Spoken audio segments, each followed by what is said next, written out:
ओम तत्सत ओम तत्सत ओम नमो भगवते वासुदेवाय ओम नमो भगवते वासुदेवाय ओम श्री श्री परमात्मने नमो नमः ओम श्री श्री परमात्मने नमो नमः। जय श्री कृष्ण चैतन्य प्रभु नित्यानंद श्री अद्वैत गदाधर श्रीवासदि गौर भक्तवृंद। हरे कृष्ण कृष्ण कृष्ण हरे हरे हरे राम राम राम हरे हरे। हरे कृष्ण कृष्ण कृष्ण हरे हरे हरे राम राम राम हरे हरे। श्रीमद् भगवद गीता श्री प्रेमानंदे बोल हरि बोल। भगवान श्री कृष्ण अत्यंत खुशी है श्रीमद् भगवद गीता कीर्तन करिले। भगवद गीता षोडश अध्याय पाठ चलितेছে। সেই ষোড়শ অধ্যায় হলো দৈবাসুর সম্পত্তি বিভাগ যুগ। দৈবাসুর সম্পদ বিভাগ যুগ। দৈব দৈবাসুর, দৈব দেব এবং অসুর। কার চরিত্র দেবতার মতো, কাদের চরিত্র অসুরদের মতো? আমরা সবাই জানি যে ভগবান কৃষ্ণচন্দ্র তিনি হলেন অনাদিরাদি প্রাণ গোবিন্দ সর্বকারণ কারণম। যাহার আশীর্বাদে বাই এব তরিয়ে যায় সেই পরমানন্দ মাধবকে আমরা সবাই প্রণতি নিবেদন জানাই। এই দেহ মন প্রাণ সমর্পণ করে এই শ্রীমদ্ ভগবদ গীতা জ্ঞান অধ্যয়ন করিতে ব্রতী হইলাম। দয়াময় তুমি জানো। শ্রী শ্রী পরমাত্মনে নমো নমঃ।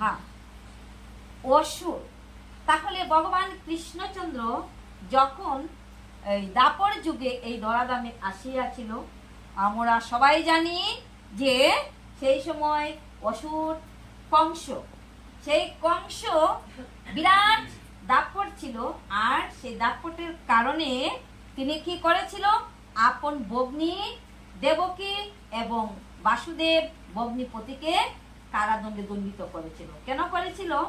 যে যখন বিবাহ হয়ে বর কন্যাকে নিয়ে আপন গৃহে যাইতেছেন আর সেই রথ চালিয়ে নিচ্ছেন কে? সেই রাতে সারথি ছিল কংস স্বয়ং। তখন দৈববাণী হয়েছিল যে তুমি যাকে নিয়ে যাচ্ছ তার গর্ভে সন্তান আসবে আর সেই গর্ভের সন্তান তোমাকে বধ করিবে, তোমাকে বধ দিবে যে, আর গোকুলে বাড়িবে সে। তো এই দৈববাণী হওয়ার পরে কংস কি করলেন? আপন ভগ্নীপতিকে নিজের রাজদরবারে কারাদণ্ডে দণ্ডিত করে রাখলেন। তার অন্তরে শুধু ছিল কি? ভয়, মৃত্যুর ভয়। কিসের ভয়? মৃত্যুর ভয়। তখন আমরা সবাই জানি, বিস্তৃত ব্যাখ্যা করব না, সংক্ষেপে, যে কৃষ্ণ জন্ম হয়েছে, কৃষ্ণকে নন্দ মহারাজের আলয়নে রেখে এসেছেন বসুদেব, সে অনেক কাহিনী। কিন্তু কংসের মনে যে সন্দেহ, যে মৃত্যুর ভয়, যে কৃষ্ণ জন্ম হয়েছে, গোকুলে আছে, আর সেই কৃষ্ণকে মারার জন্য প্রতিনিয়ত কংস কি করতেন? অসুরদেরকে পাঠাতেন, মায়াবী রাক্ষসীদেরকে পাঠিয়ে দিতেন। যে পুতনার মতো রাক্ষসীকে পাঠিয়ে দিয়েছেন স্তনে দুগ্ধ দিয়ে। কিন্তু এক একজন করে পাঠিয়ে দিয়েছেন, বকাসুর পাঠিয়ে দিয়েছেন, অগাসুর পাঠিয়ে দিয়েছেন, কিন্তু কেউ কৃষ্ণকে বধ করতে পারেনি। দেবর্ষি নারদ হলেন সংবাদ আদান প্রদানকারী। তিনি কি করেন? কখনো সংবাদ এখানে নিয়ে আসেন, কখনো ওই পারে নিয়ে যান। তো একদিন কি করলেন? যে দেবর্ষি নারদ কংসের রাজসভায় এসে উপস্থিত হলেন। যখন উপস্থিত হলেন, কংস যথাসম্মত তিনি সম্মান জানিয়ে বললেন, হে দেবর্ষি, আমি আপনার কথা মতো অনেক কিছু করছি। আমি কৃষ্ণকে মারার জন্য কি করছি? আমার চর পাঠিয়ে দিচ্ছি, কিন্তু কৃষ্ণের এত শক্তি, কেউ কৃষ্ণকে বধ করিতে পারিতেছে না। ভগবান কৃষ্ণচন্দ্র কি? তো কংস বললেন যে কৃষ্ণের এত শক্তি শ্রীমতী কেউ বলিতে পারিতেছে না, তাহলে কি করা যায়? তোমার কাছে আমি কি চাইতেছি? এই কৃষ্ণকে বধ করার মন্ত্র চাইতেছি। কৃষ্ণকে কি করে বধ করা যায়? নারদ বললেন যে, নারদ কেন বললেন? যে নারদ বললেন যে, হে কংস, কৃষ্ণকে তুমি কি করে মারতে পারবে? কারণ কৃষ্ণর প্রাণ হচ্ছে শ্রীমতী রাধা রানী। যদি রাধা রানীকে তুমি কিছু করতে পারো, তাহলে কৃষ্ণকে বধ করিতে পারবে, নচেত কৃষ্ণকে বধ করা যাবে না। এবার কংসের কোথায় যেতে হবে? ব্রজধাম যেতে হবে। কেন? শ্রীমতী রাধা রানীকে বশ করার জন্য। শ্রীমতী রাধা রানীকে বশ করার জন্য কংস কোথায় চললেন? শ্রী বৃন্দাবন ধাম। প্রেম সে কহো শ্রী শ্রী বৃন্দাবন ধাম কি।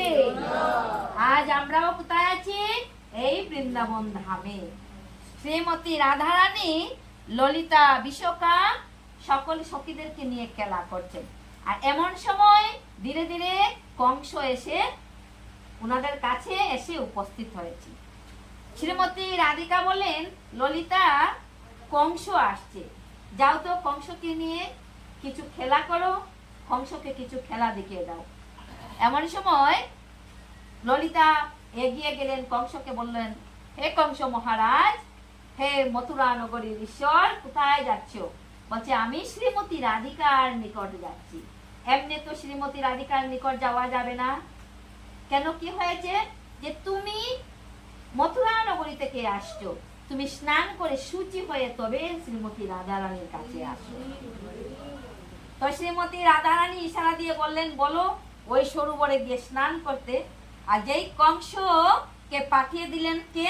ললিতা সখী, যে কংস মহারাজ আপনি ওই সরোবরে স্নান করে চলে আসুন।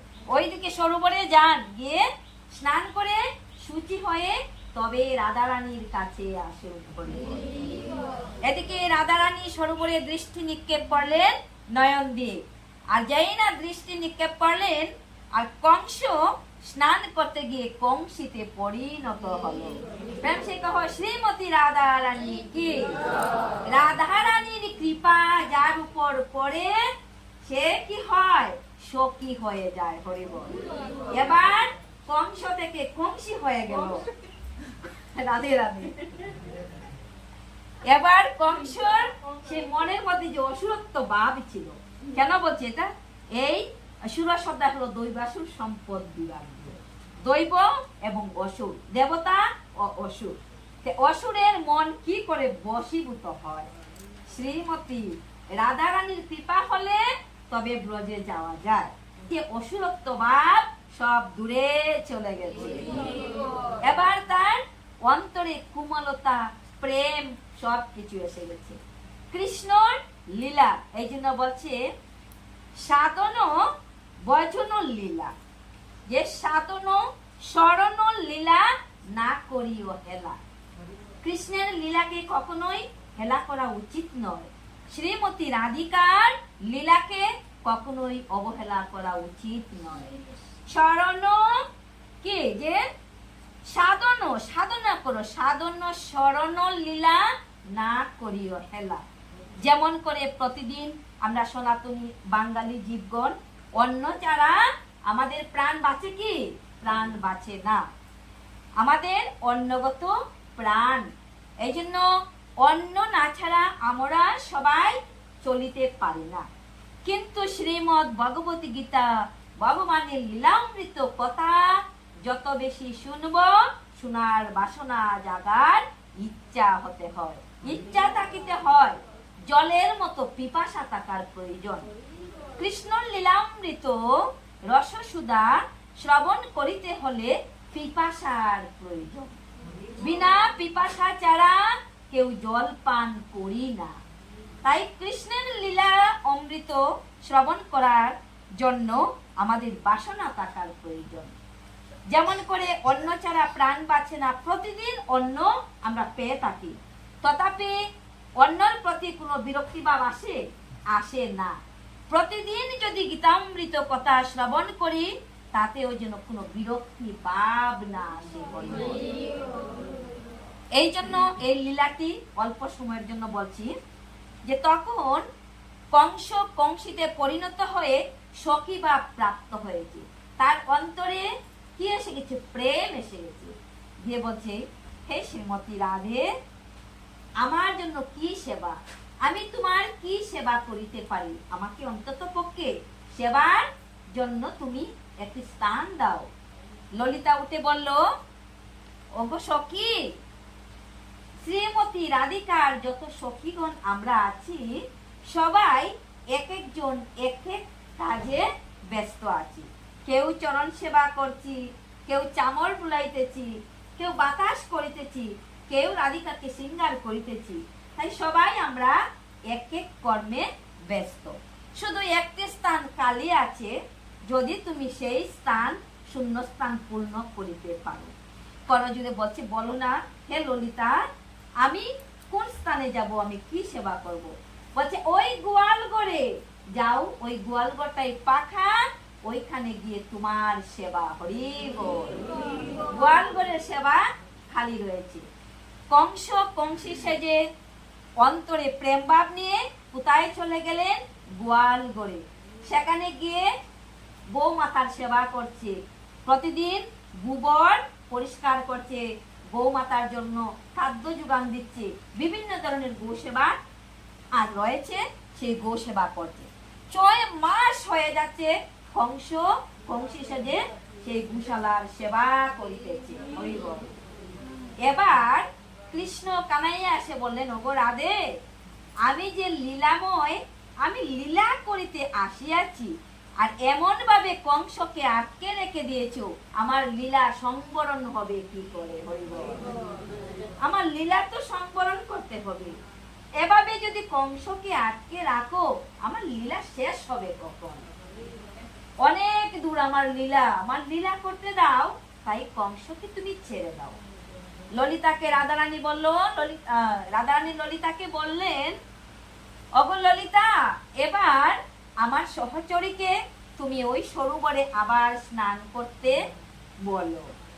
এবার কংসীকে বলল যে, হে সখী, তুমি ওই সরোবরটা স্নান করে এসো।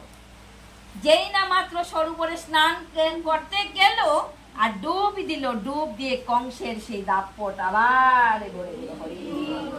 কংস বলছি, আমি কৃষ্ণকে মারতে এসেছি, আমি এখানে কেন? হরি বল।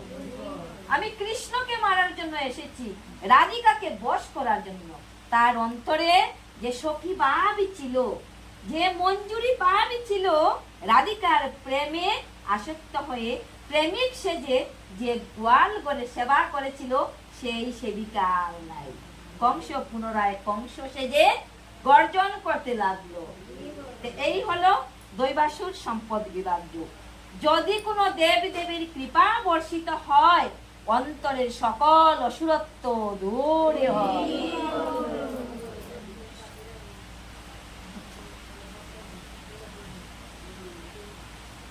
দম্ভ, দর্প, অভিমান, ক্রোধ, নিষ্ঠুরতা, সম্পদ আসুরি হয় যথা অজ্ঞানতা।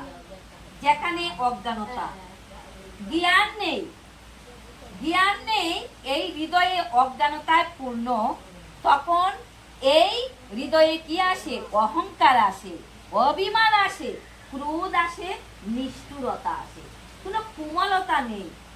অসুরতা তখনই প্রকটিত হয়, আর কি হয়? অজ্ঞানতার বিকাশ হয়, বৃদ্ধি হয়। এই শ্লোকে নরকে যাওয়ার প্রশস্ত রাজপথটি বর্ণনা করা হয়েছে। অসুরেরা মহা আড়ম্বরের সঙ্গে ধর্ম এবং আধ্যাত্মিক জ্ঞানের উন্নতি প্রদর্শন করতে চায়, যদিও তারা নিজেরা সেই সমস্ত নীতিগুলোর অনুশীলন করেন না। তারা সর্বদাই কোনো শিক্ষা বা সম্পদের গর্বে অত্যন্ত গর্বিত। অসুরদের অন্তর সদাই অহংকারে তারা মত্ত। তারা সর্বদাই কোনো শিক্ষা, যদি শিক্ষাও থাকে, তাদের হৃদয়ে কোনো কোমলতা নাই। কি আছে? নিষ্ঠুরতা। অন্তরে কি নেই? তাদের কোমলতা নেই, সখীগত ভাব নেই, মঞ্জুরিগত ভাব নেই। তাদের আসুরিক বাপ, তারা চায় যে সকলেই তাদের পূজা করবে। তারা কি চায়? সবাই এসে আমার পূজা করো।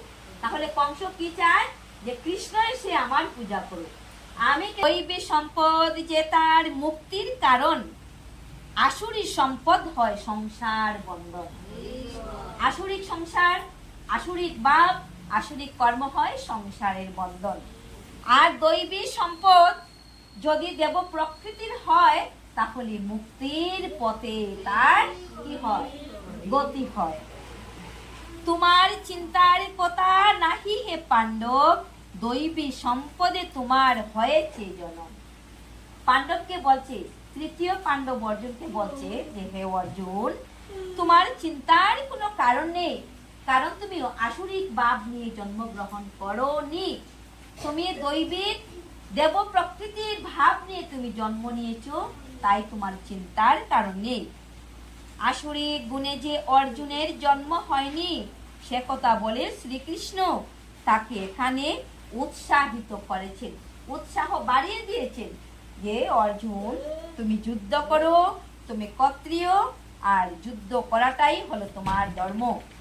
কারণ যে যে ভাব নিয়ে জন্ম নিয়েছে, যে কর্মে নিয়েছে জন্ম, তা সেই ধর্ম পালন করিতে হবে।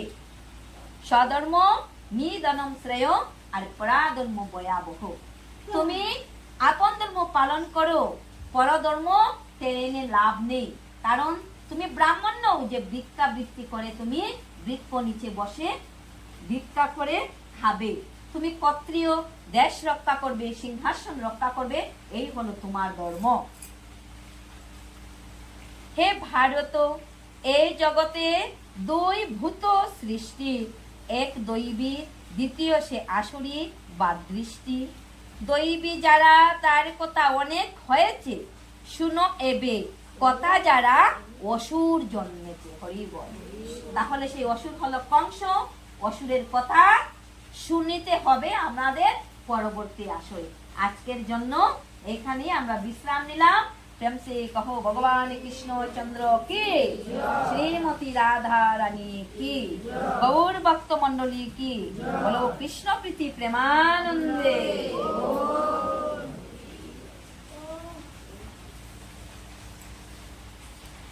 মাহাত্ম্য বা গোপন নাম সংক্ষেপে আমরা 18টি গোপন নাম সবাই আপন আপন কণ্ঠে উচ্চারণ করব।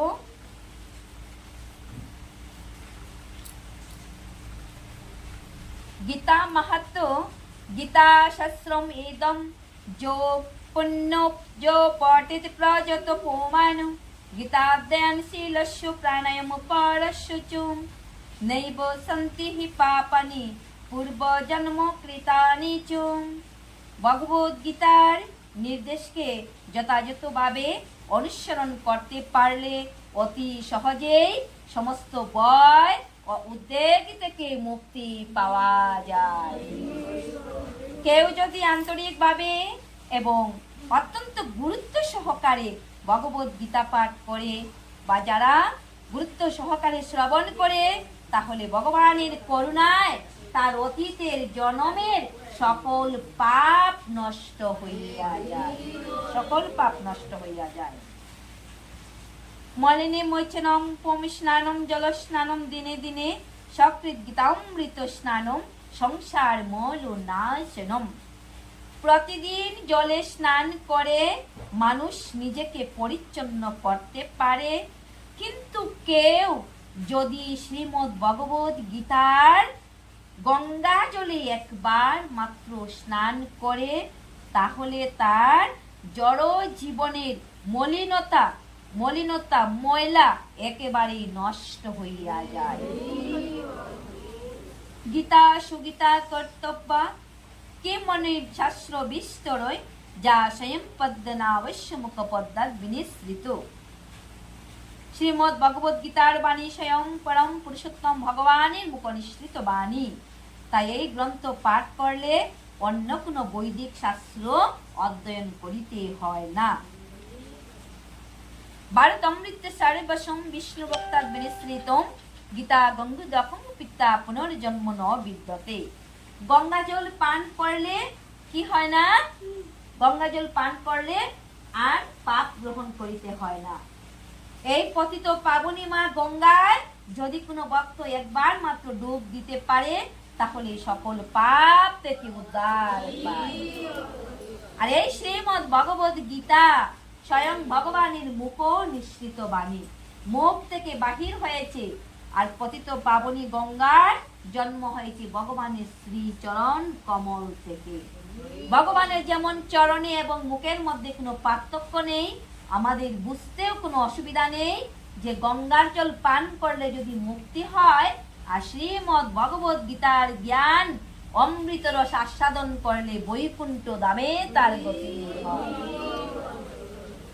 সারিপোপনিষদ গাবদুগ্ধা গোপালে নন্দনো পার্থ বৎসে সুধীর ভোক্তা দুগ্ধম গীতামৃতম মহত।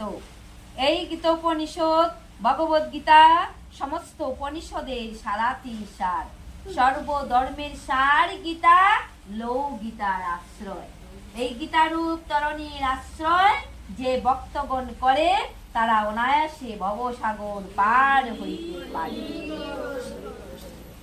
একম শাস্ত্রম দেবকী পুত্র গীতম एको देवो देवकी पुत्र एवं एको मंत्र तस्सु नामानि यानि कर्मापेक्षं तस्सु देवस्य सेवा।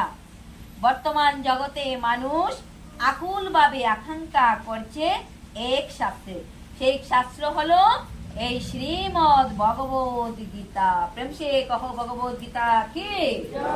এই গীতা শাস্ত্র অধ্যয়ন করলে, হৃদয়ঙ্গম করলে আর তার অন্য কোনো শাস্ত্র পাঠ করিতে হয় না। আর ভগবানের নামই হলো একমাত্র মন্ত্র। এই মন্ত্র উচ্চারণ করলে অন্য কোনো মন্ত্র জপ করিতে হয় না। শ্রীমদ্ ভগবদ গীতার 18টি গোপন নাম সকল ভক্তগণ আপন আপন কণ্ঠে বলব। গঙ্গা, গীতা, সাবিত্রী, সীতা, সত্তা, পতিব্রতা, ব্রহ্মাবলী, ব্রহ্মবিদ্যা, ত্রিসন্ধ্যা, মুক্তিগেহিনী, অর্ধমাত্রা, চিদানন্দা, ভবগ্নি, ভ্রান্তিনাশিনী, বেদত্রয়ী, পরানন্দা, তত্ত্বার্থ, জ্ঞানমণি। ওম यदक्षरं परिभ्रष्टं मात्राहीनं च यद्भवेत् पूर्णं भवतु तत्सर्वं तत्प्रसादात् श्रीश्वरम्। ओम शांति, ओम शांति, ओम शांति, शांति शांति। हरे कृष्ण कृष्ण कृष्ण हरे हरे, हरे राम राम राम हरे हरे, हरे कृष्ण कृष्ण कृष्ण हरे हरे, हरे राम राम राम हरे हरे, हरे कृष्ण कृष्ण कृष्ण हरे हरे, हरे राम राम राम हरे हरे। बोलो बोलो श्रीमद् भगवद गीता प्रीति प्रेमानंदे।